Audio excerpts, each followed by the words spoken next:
So today we're going to pull out some haul items. I got a whole bunch of boxes I bought. Geez, I think it's 27 big boxes and 47 small boxes.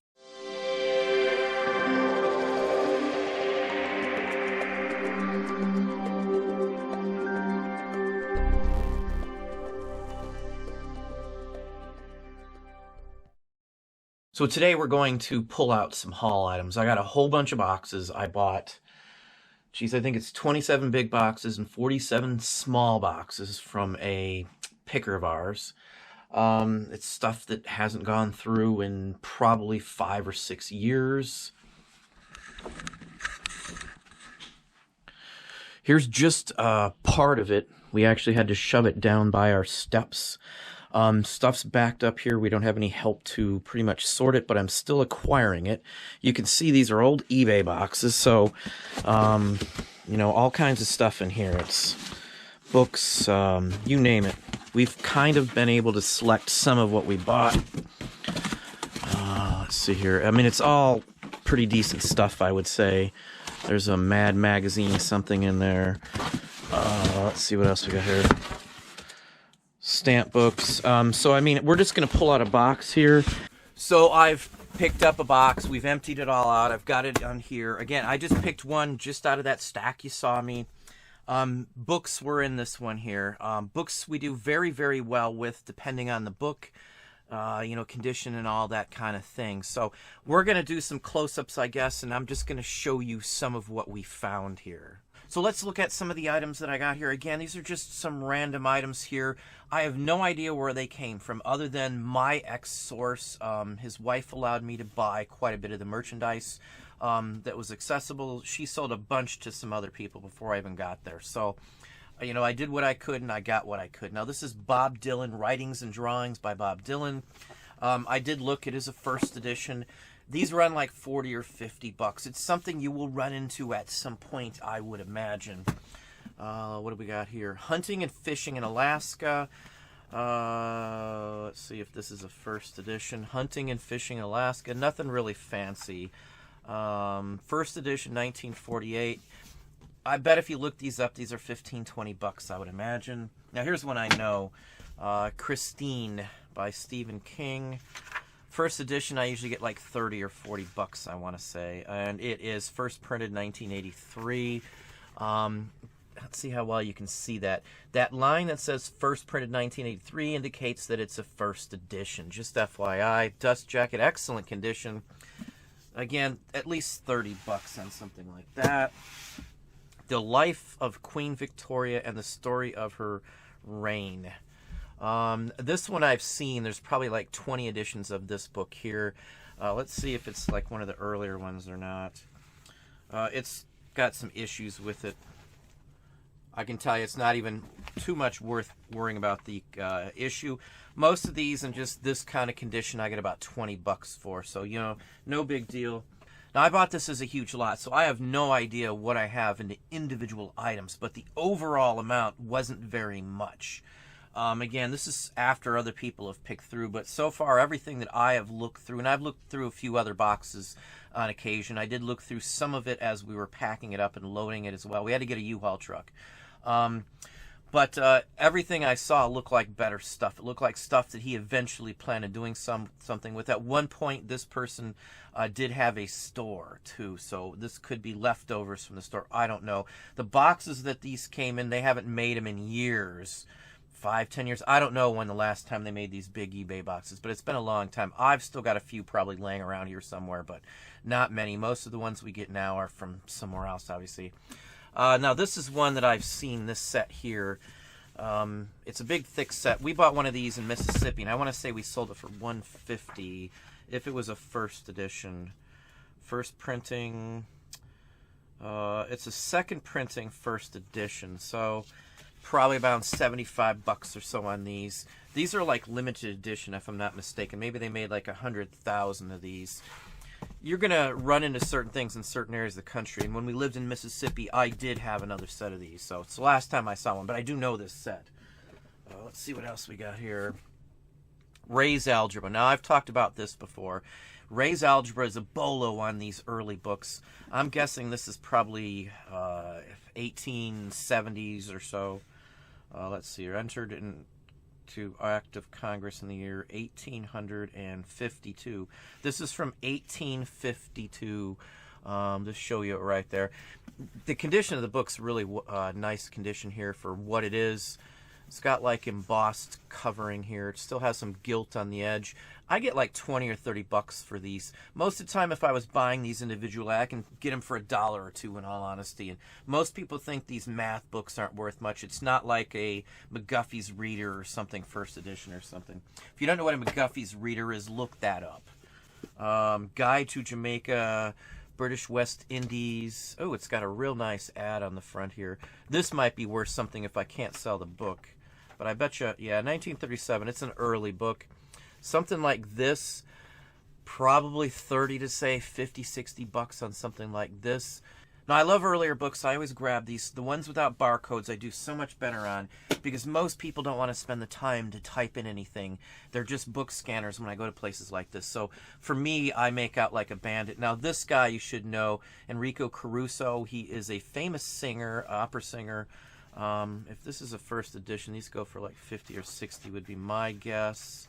It's a real nice one. It's got his picture on the inside. Nice leaflet. This looks like it could have been... probably a facsimile signature. No other date, 1922. Yeah, these are good 30, 40, 50 bucks, I would imagine. Anything of Caruso usually goes well. Frank Papi. Now, this is an artist I know. I collect artwork of this guy to some extent. Is this a first edition? I've heard of this book. I don't know. Yeah, they're real, too. It's got real engravings, and you can see the plate line. You can feel it. I mean, this is a real engraved... I don't know how it was put together, but John Lane, the Bodley Head Limited. So it's like a designer edition. The pages aren't even all straight. It's got a lot of nice engravings. Again, you can feel where the plate's stamped down on this. You know, I want to say 75 bucks to 100 bucks on one of these. Now, I've had other ones by Frank Papi. Maybe I'm pronouncing it wrong. I'm not really sure. But either way, look for that artist. There's many books. In fact, I saw one in here. I thought I did. Yeah, here's another one. Books by certain artists always go for some money. And when I was pulling it out, I instantly noticed this one. Now, I don't worry so much about the book, but the artist, N.C. Wythe.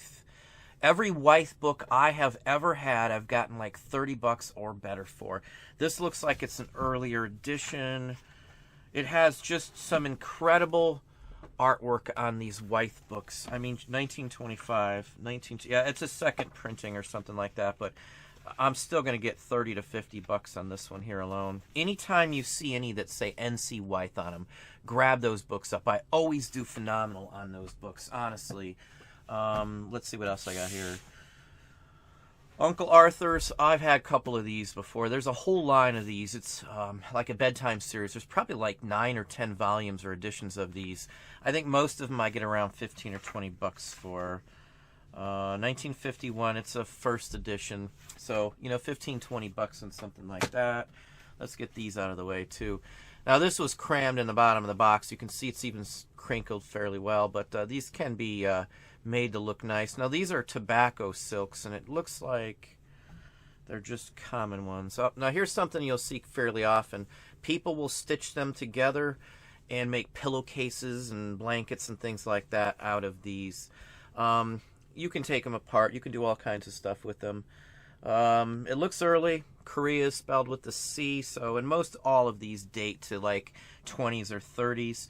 People sell these for like little rugs and things like that for like doll houses and things along that line. There's quite a few in here. There's some larger ones, as you can see. The larger the better usually on some of these. In fact, there's a real nice large US here without digging through them. In fact, it looks like there's even a bigger one in here. There's just the same. So this is even a bigger one. Check this one out here. Now you can count the stars. Let's see, 3, 6, 3... There's 48 stars, so you can date it by that fairly easily. It's before 1948, so it's an earlier one. Still a decent piece here. But you can date anything with an American flag by how many stars are on it. Just FYI, at least between a certain range. Price-wise on these type are called felts, felt flags. They're really not worth a ton of money. I'd guess, I'll be lucky to get, say, 75 to 100 bucks out of these. Maybe with the 2 large U.S. flags, I'll be able to sell those for, say, 20, 25 a piece just due to the size, and then sell the rest for 75. That would be my guess on it. Let's get the books out of the way. Now, here is Der Oberhof, and this is Carl Zimmerman. Now, I've had a couple books just like this. Maybe not the same story, but these are really nicely... Yeah, I was going to say it looks like there's probably gilt on the edge if you can see. It's all in German. There's a date, Wiesbaden, Germany on the inside. And there is no name on here. A. Hoffman is the company out of Berlin. I'll have to look that up. It's story about Dusseldorf is what it looks like. So, rather interesting book. No idea on this, but it looks like it's in excellent condition. It looks like it's probably 1870s, 1880s would be my guess. I'll have to dig into this one. I don't know anything about that one there. Now here's another item that was in here. I've had 2 or 3 of these, maybe more than that. These go for about 20 to say 40 bucks on the right day of the week. I think it's from the 80s or somewhere in that range. 82. You can kind of tell by how the characters look. This is what they looked like when I was a kid, so I grabbed these even if they're not worth a fortune. Just reminiscent, I guess. Now we've got an Ellery Queen here. Now, Barnaby Ross used to be a hidden name, kind of like Bachman with Stephen King. The Tragedy of X. Anything by Ellery Queen I usually grab up for $1 or $2. You can tell how old this is right off the bat just by looking at the back cover. This is a 1940s World War II edition of the book. I get 15, 20 bucks if they've got a dust jacket. No matter what they are, even if they just sit for a little while, I don't mind. They're going to sell. I don't think I've ever had a problem with selling that. And in there, too, here's a Perry Mason. These Perry Masons go as well, too. You shouldn't have any problem with something like that, selling it straight on out. The Fate of a Fairy, Ellen E. Jake, 27 Years in the Far West. Rather interesting one. I don't know this one either. I'll have to look it up. It's from, let's see, 1910. Looks like it's her time out in the Wild West of some sort here. So we'll look that up, but I'm sure I'll get a few bucks for something like that. A lot of those exposés. Now there's a stack I pulled out here. I threw away 2 or 3 that were all ripped up from being smashed in the box. But these are a pack of different pamphlets. There's one on Alaska Disposal of Public Lands, 1947. No idea. I've never seen anything like that. Here's one I can't sell. You can see what it is. I'm not even going to holler this one out here. 1967. So this is a Vietnam War one. You can't sell these, just FYI. I don't know what I'll do with it, but I can't sell that. Then there's a lot of Opera House items in here. 1939 through 40, Grand Opera season, Metropolitan Opera House, New York.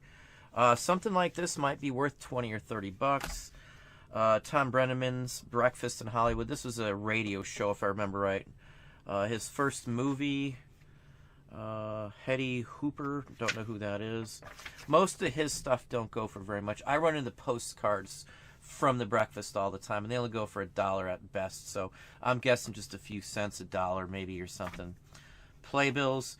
Now, with these playbills, let's see where they're from. Let's get the city. Cities mean a lot with these playbills, as do obviously the age. And I don't see any information on here of a date. Oh, it's New York, so these are 52nd Street, Guild Theater. So this is probably something pretty good, probably 1942. When you're looking through these, pick out the ones with the covers with somebody famous on them. Again, let's see if there's any even in here. These might just be junk. They look like they're all from the same place. They got decent graphics. My guess is they're probably all from the 40s. Some of these you can get some of the graphics out, like the cute penguins or something, and sell some of those on their own. But these are smaller than a regular magazine, so you got to usually group them together when you're doing that. I don't see anything good in that one.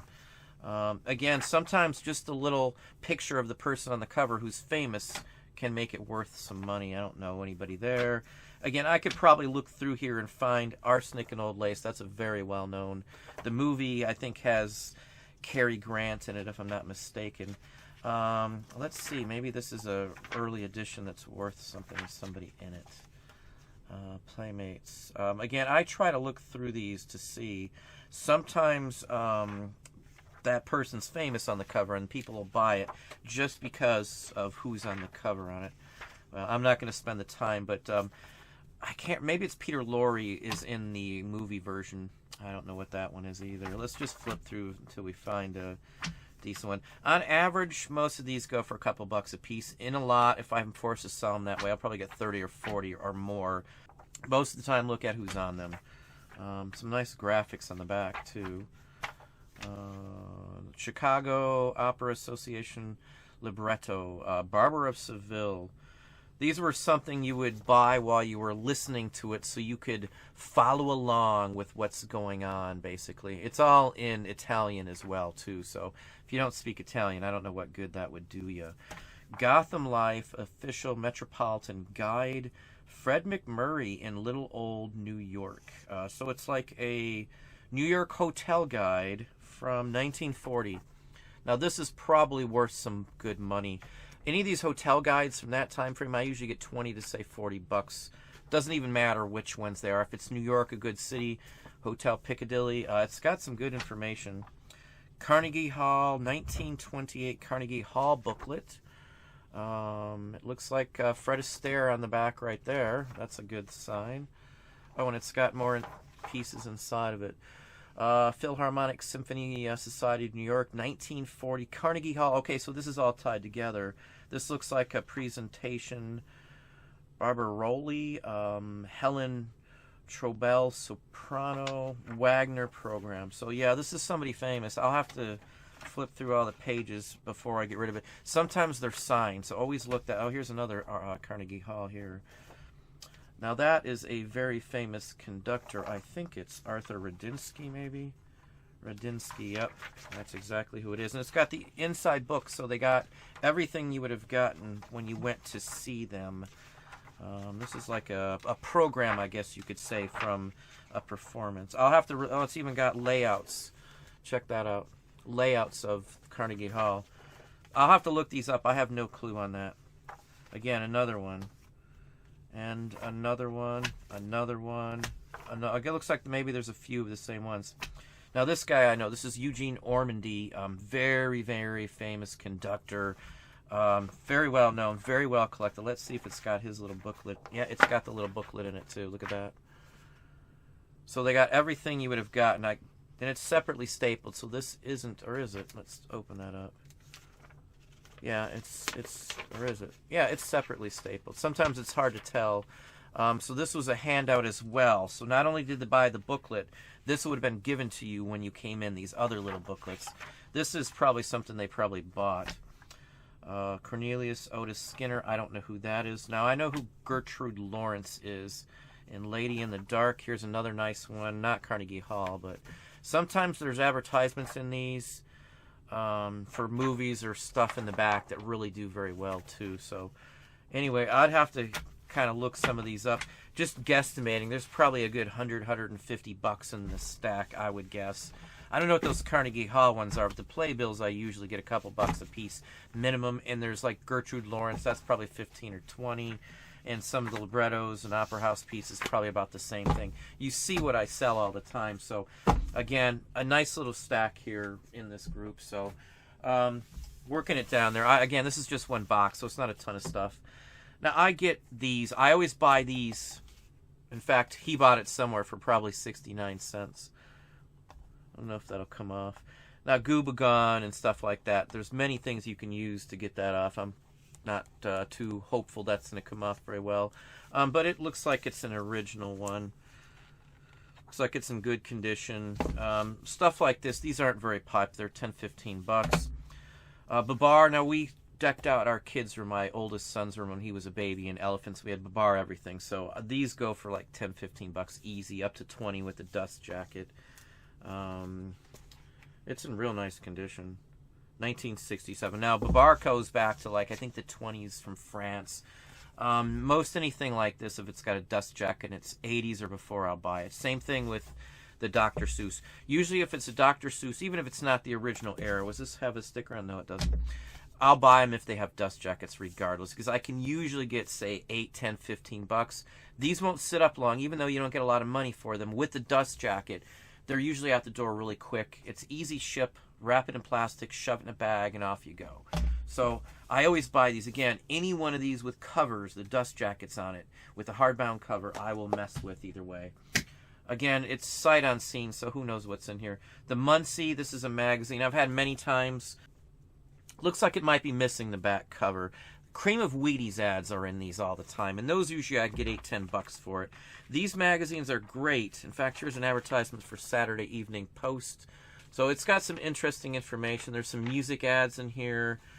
Pabst Malt Extract, and this is from, I can't read that very well, 1903. So here's a 1903, basically Pabst Blue Ribbon. This is the same company, Milwaukee, Wisconsin. That's probably worth 10 or 15 bucks. There's some for pain pills, soap. These are usually loaded with stuff in the back. In fact, there's a handwritten letter inside there too. Might have to read that. Sometimes I do that. They're usually pretty interesting. Looks like somebody's had this for a while in their assortment. But again, the ads in here are usually really nice ads. I love the ads. Now here's one I've had probably a dozen or more of these. Any of the ones that say Alfred Hitchcock or Alfred Hitchcock and the Three Investigators, or that just say the Three Investigators and it has a, I think it has like a keyhole with an eye in it.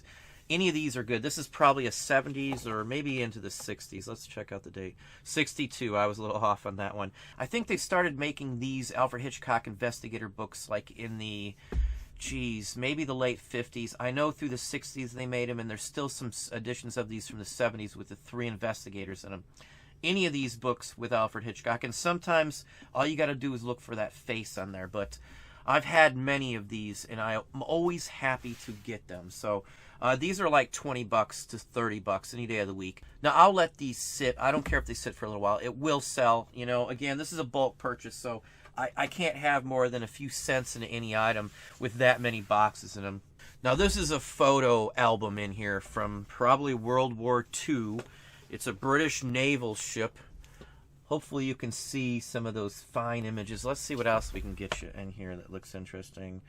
There's a train images, Chinese temple, pagoda. So it looks like they were in China.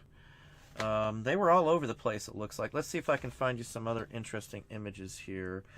Yeah, there's some really nice ones in here too. Ship photos, those are always good. It looks like a excursion. Ship's mascot, some more sailor images in there. The mascot's the monkey, if you can't tell. Now, stuff like this, in fact, right on the other side, there's Native American or Native War Dance, Fiji Islands. Some other nice ones here too. So these type of books, and I'm going to have to guess there's probably 150 images maybe in here. Stuff like this I get a couple $100 for on almost any occasion. There's more mascots. Usually those mascot ones do very well. They pick up animals and stuff when they were out in strange and bizarre places. Lots of shots of Australia. So for those from Australia, let's just show you a nice early image from Australia. It looks like there's others in here. Buenos Aires. These guys were all over the place too. Henley Beach, Adelaide. There's another nice, interesting one right there. Again, I don't know the date on these. I can't see a date or anything in here. It's got quite a bit of information. Lots of nice, interesting ship. And it was a British cruiser, so that's very interesting there to say the least. That's about it, I would say. I haven't done a haul video in quite some time. This stuff has been sitting here. My facility has been backing up immensely. I've shot some video that I'll probably show in Patreon of all the merch that's been coming in. Basically, I've been collecting it from pickers still who can still go to some places. Not all my pickers are local. Some of them live quite some distance away. I have been getting packages, but they just send me a picture over my phone, and I say yes or no for new merchandise. So I've gotten quite a bit of merchandise. Again, I bought like 70 some odd boxes in December. I haven't even touched those yet. With everything going on, I don't usually touch stuff like that in fourth quarter. I anticipated at this point we'd be doing it with our staff, but again, I have no employees because of the pandemic. So anyway, that's what I have for you.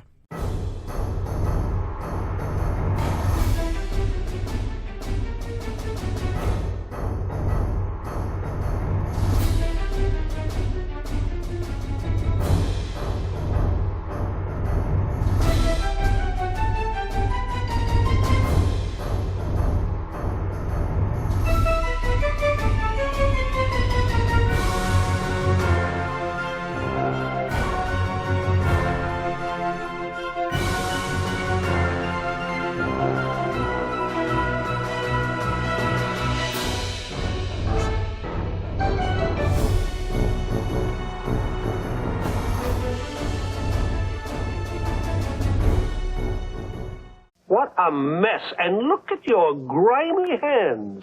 Well, I just fingerprinted the mob. Holy ink pad. His hands need the grime fighter, boy wonder. Pass the lava, please, Cape Crusader. Of course. Lava's pumice muscles out dirt and grease. Lava fights dirty hands most effectively. Just as you two fight dirty crooks.